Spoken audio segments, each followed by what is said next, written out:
to Simmer's Gab. I'm Just 2G.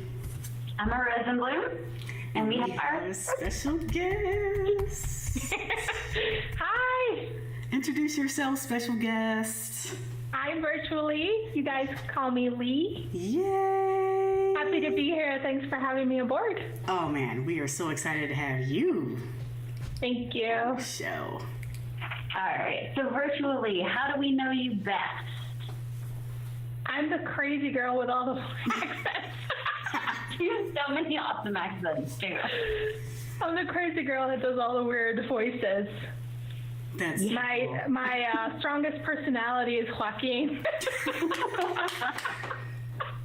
That's my dude. I know, right? I love that guy. I don't even play with him, and I'm like, when I was watching it, I was like, how does she make them interesting? I mean, you can't look at him the same anymore. I mean, like, even if he doesn't have that kind of accent in your own game, it's like, that's Joaquin. Oh, thank the you. lawyer from... I think Melody said it best. She's like, I think Joaquin is like your most dominant personality. He can say and do things that you can't in real life. Yeah. Yeah. By that. Man. So, like, okay. Since we're talking about Joaquin and his personality, I have to know. So, like, when you're doing the episodes together, do you have, like, a script for him? Or is it, like, totally ad-lib and you switch into his voice and your voice? It's totally ad-libbed, except for the episode where we stole his clothes. Because that actually was an idea from my husband. I'm like, Joaquin needs, we need to play an awful trick on him. He's been really terrible in the last couple episodes. He's like, just steal his clothes. I was like, yes! He's been stealing the show, or trying to steal the show. Yeah, so that was like half of it was ad-libbed, but I really spent some time trying to decipher how I wanted to go about it. So, but most of the episodes is just him and I back and forth. I love it. It. It's a process because I use Audacity to record so that I can then use pitch manipulation, because if you hear our voices, his is a little bit deeper than mine. Yeah. And so I have to record, I record with OBS and then I record with Audacity in tandem. And then I play with his pitch manipulation so it can sound like Joaquin, and then I put everything all together. Nice. I like this behind the scenes gems.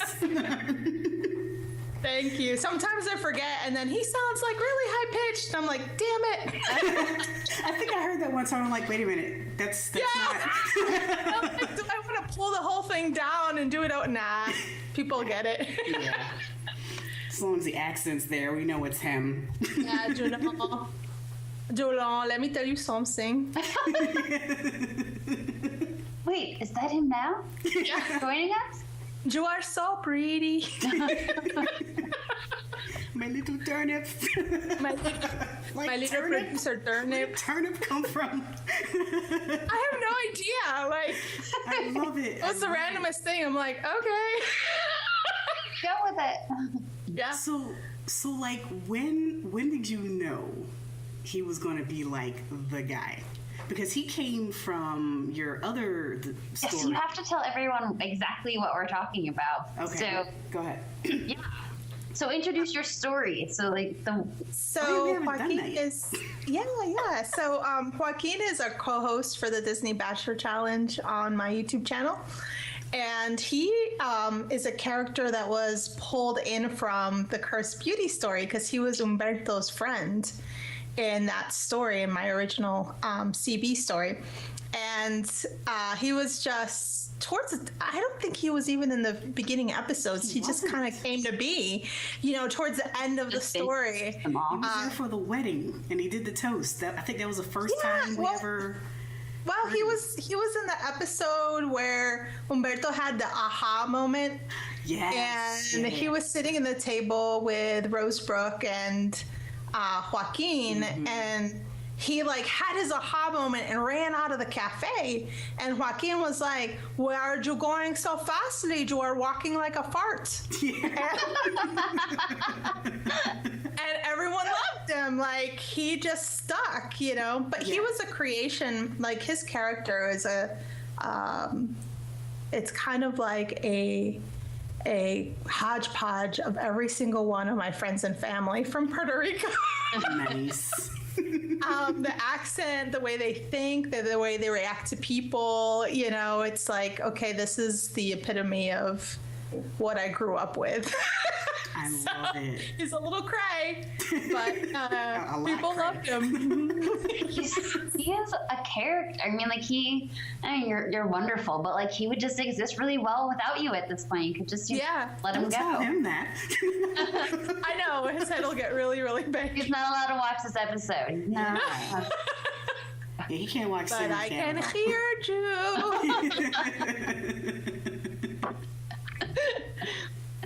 Man, that's so cool. That's awesome. So, tell us about your Sims life. Are you an old school Simmer, or is The Sims new to you? How did you get involved? It's relatively new. I'm always tardy to the party. Yeah. Like I'm the type of person that learned how to do dances like 10 decades after they were cool. Like I just learned how to Cabbage Patch. Like so I started Sims 2 when Sims 3 launched because like Best Buy was having some sort of deal and it was like the hard physical copy, you know, back in the day. And I played with that for a little bit and the gardens got really annoying. Do you guys remember how the gardens would just grow like incessantly? And then I bought Sims 3 and some expansion packs towards the release of University. Wow. And I loved playing with my University, Sims, and I did that for a little bit. I didn't like Supernaturals for some reason, but I love the bees, like making honey and the thing. Yeah, that was fun. I love that. So I turned off all the zombies and I turned off all the vampires. Time. And I just played with the fairies and the witches. I don't know. Because you can't get over the little train set. It was the train set that really did you in for the fairies. Yeah. I loved it. I really loved it. And then over there, Miss Jess, get it. Just try it out. Just try it. Just do it. She just doesn't like it. Anyways, go ahead. And I loved playing with the resorts when that came out. I really enjoyed that. But I never got the last future one. Neither did I. And I think I was like you guys. I think I saw that episode when you guys were like, I played for like one generation at a time, and then I'd get bored, and then I'd come back and play whatever the new expansion was. Mm-hmm. But I just really got into it recently with Sims 4. Yeah. Mm-hmm. Yeah, there's something about, and I don't know if it's just like, it's like generationally, but just that now everything is so much more about the community. Like it's accessible differently than the internet was. So old than the internet was when like I was younger. Do you know what I mean? Yeah. When I was playing Sims 2 and Sims 3, I wasn't ever like, are there other people out there doing stuff? Yeah. No, and even with that one expansion, what was it? The superstar one? I can't remember. Time. Where you could like, I didn't have any internet friends to like go to their world. That was Wilty Flower. The only time I ever ventured to the community was to find people to send my Sims to. Because there was like a thread. You could put your name and then people would just add you. That was my first visit to the community. Oh, wow. Yeah, I didn't even know that existed at all. Mm-hmm. We can be multi-flowers together. Womp womp. No friends. Yeah, and so like, so I was in the same boat. So that's why I think like this turn I was like, oh, there are things happening. There are people in the world. We can these. I actually found the forum in October because I loved the building aspect of Sims 4. and I found the building community there. Nice. And which catapulted the YouTube channel because I used it as a diary of my builds. Nice. Okay. So I did that pretty avidly for about a month, 2 months. And then I started documenting some challenges on the channel too. Really? But that's how I found the thread, the forum that I didn't know it existed. And then I found Simlet and I was like, what the heck is this? And I must know more. black hole of simlets. I know. Seriously. I'm like, oh my God, I need to know more of these people. Because they're people to me, you know? Yeah. So much drama, I must know. Are they pregnant? Are they having aliens? I must know. It's the alien one that really gets you because you just really never know which way it's gonna go. Right. That's a deal breaker. Yeah. I will say this right now. I'm gonna knock on my not fully wood desk here. I've never had a sim alien pregnancy. Me neither. Me neither. I've had 3 abductions, twice by the same person, but none of them ever got pregnant. Yeah. Was that Chaz? Chaz got Chaz got abducted twice. Did he not get pregnant? Nope, he's not pregnant. Well, actually, I don't know. Always out under the stars. I don't know that he's not pregnant because I haven't been back in game yet. So. Oh my God. Could be I'll be like, surprise! Why? It's a Spanish alien baby. That would be awesome. Let me tell you something. That would be freaking awesome. Like he just like hops on the screen with like a microphone. He's like, you're like, oh, why is Joaquin here? What's that? Something bad. Joaquin is really an alien. He impregnated Chaz. Oh my goodness. Then that baby. His name is Heriberto. That would be crazy. What kind of story would I do with that? That would be crazy. That would be awesome. So tell us about the visual stories and like how did you start that idea? That was a fluke of nature. A fluke. That was a fluke. I was greatly anticipating get together in November, and I was just wrapping up my Fat to Fit Let's Play. It was like a really quick challenge. I think it's only 9 episodes long or something like that. I was just finished documenting that, and I was like, I want another challenge. I wanted to do the Privacy, but I didn't want a generational thing because I get bored and like ADD-ish like really quickly. Yeah. And so I was like, I want something quick, something fun. I want to turn an ugly sim into a pretty sim. And so I started farting around in CAS. And I just finished reading Citizen Erased Simlet, and I like that style. So I was like, let me do a little teaser for Cursed Beauty on the video. And do you guys know Spring Sims? He's a YouTuber. He was doing a Christmas showcase where he was showcasing smaller channels in the community on his channel. Okay. And he's like, why don't you guys email me and let me know what you guys are up to, and I'll pick 24 people that I'll showcase every day until Christmas. Oh, neat. And it was super, super neat, like really selfless of him. And I thought, well, it wouldn't hurt, to get my YouTube channel out there. Yeah. So I emailed him and I thought, even if you don't showcase it, if you'd like to watch it, I'd be honored. Mm-hmm. And I was like the second person he showcased in December.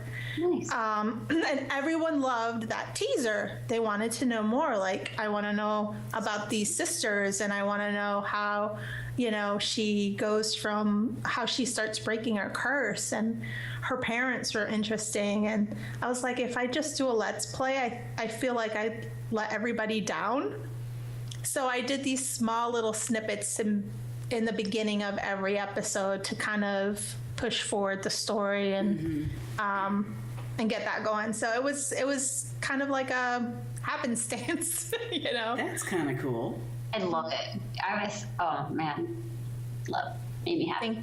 Because Jess and I were talking about like who we wanted to have on this season, and she's like, "Have you ever watched any Virtualee stuff?" And I was like, "I really haven't." And she's like, "Just put on the teaser for it." So that's what I did. I put on the teaser for it, and I was like, "Okay, let's have her on." I was like, this is fantastic. And then I started watching them, and I love that you do like this, like 3 to 5 minutes of storyline, and then 10 minutes or so of gameplay. And I'm just, this is perfect.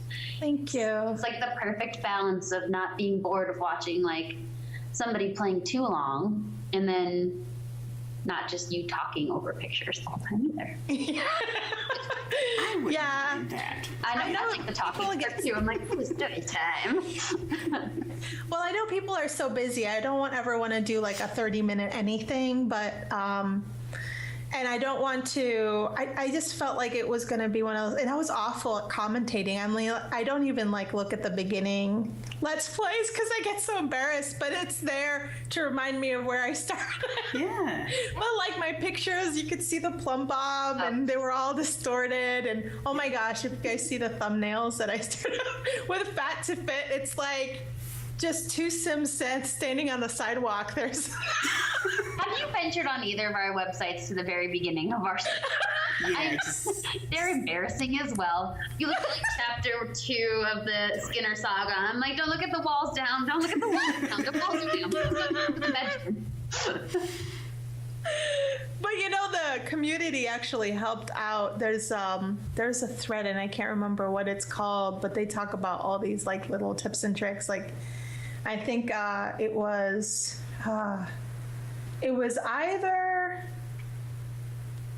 either Malady or someone else that was like, yeah, you know, you can use this cheat to take away the plumb bobs. And I was like, oh, I didn't even know that existed. Okay, so immediately my pictures got better. Tab mode, like, yeah. I like tab rocks. Tab mode, I know, like, oh, I can see ceilings now. Yes. zoom in really close or zoom out really far. Miracles. Yeah. Yeah, I was pretty late to the tab party too. It's It's like, where has this been all my Simlet life? Which wasn't that long, but still, it's like, I would like a man. membership. I would like a membership to that tab association. Please. Submit your application and we'll get back to you later. Oh man. The Yeah, it was love thing. bad. It was pretty Just bad. game, man. Then you can like decorate. Then it matters if you decorate the walls when you have the walls up. When you have the walls up. Yeah, but like in the beginning, you don't really think about it. You're like, I have all these cool things on my walls, but you can't see them. Haha. I didn't have cool things on my walls. You have to use your imagination. My imagination sucks that way. I'm not nodding my head. Yes, I'm no. I'm just like it takes a lot of effort for me to make something really nice in build mode, you know, like decorating. It's just not a strength I have. I use Just like check out. She gets to this point where she's like, I'm done. Like, did you put landscaping? I put a tree in. Okay. Yes. That's all you need is a tree, right? Yeah, that's usually it. One tree usually cuts it. Mm-hmm. I wish they had money trees. Wouldn't that be cool? Dude, yes. Just one money tree. That's all you need. That's all you need. I was so good at those money trees, man, back in the day. All of a sudden, her gardening skills going up. She's out there watering it. I used to hate when my neighbors came over and stole my money from my money trees. They did that? Mm-hmm. That's never happened to me. Mm-hmm. It's like appalling. Yes, I was like, rude. I've been growing that for days. Come on. I didn't know that was possible for real. Mm-hmm. I don't really remember spending. See, this is how badly I used to play The Sims. I don't really remember spending that much time on it. Yeah. Yeah, there was a lot of stuff that I don't remember either. Yeah. You barely played. I feel like if I ever went back to play Sims 3, it would be such a different experience than it used to be. Different good or different bad? And I'm not gonna label it. I don't really mind to labels, let it live inside. But it would be different as in I would probably experience it more. Whether that's because you didn't play. It's not true. I put 2 Sims in a house and they had like 8 kids. I don't know what else you want from me. And you never left a lot? You didn't go anywhere? Sometimes I would go to the beach. I really like the result. Me too. I love those things. Let me put a little. What do you call those? Those sidewalk things where you can walk on fire coals. Oh, I love those things. Fun. And the bathroom that was a shower and a toilet, little tiny cubicle. I miss those things so flippin' much because you can make walk-in showers with those things indoors. Yep, they were really nice. I love it. I love our little community. I love that we all get to hang out and be friends with each other. Me too. I appreciate you guys so much. You too. We appreciate you too. And iron sharpens iron. We learn from each other and we can edify and encourage each other, and that's the best part. Yes, absolutely. Yeah, like it was we were talking earlier about like the beginning of the process and learning up until where you are now, and think how much of that just came from us all talking to each other and asking questions. Yes. Yeah, for sure. And stuff. So it's awesome that we get to do that. Oh yeah. I would definitely still be in the dark ages if I didn't have Oh my gosh. everybody. Oh yeah, totally. Yeah, I mean, Photoshop and OBS came from Jess and watching her videos on it, and all the Andrew poses and things like that came from Amanda and her video, and just listening on the threads and like stalking. Do you guys stalk the threads? Like I stalk them all the time, and I get so many tips and tricks from just listening to people, work something out, and it's pretty amazing. Yeah. Yeah. I'm like a ninja on there. Nobody can see me. I am on there. Just in, just out. Didn't even Have a t-shirt. Oh, this was a good first guest. We should check. Did a good. Oh, thank you. You guys are awesome. I really appreciate what you're doing for the community, and if you guys don't mind, I'm going to link this on my channel too, so that Please people do. can start spreading the word. Yeah. Awesome. Yeah. We appreciate it, and we'll in the description you'll find a link to Virtualee's YouTube page, so go check her out if you haven't already, and if you have, just keep on keeping on, because it's awesome. Thank you guys. Virtual hugs. Bye. Bye. We'll see you next week.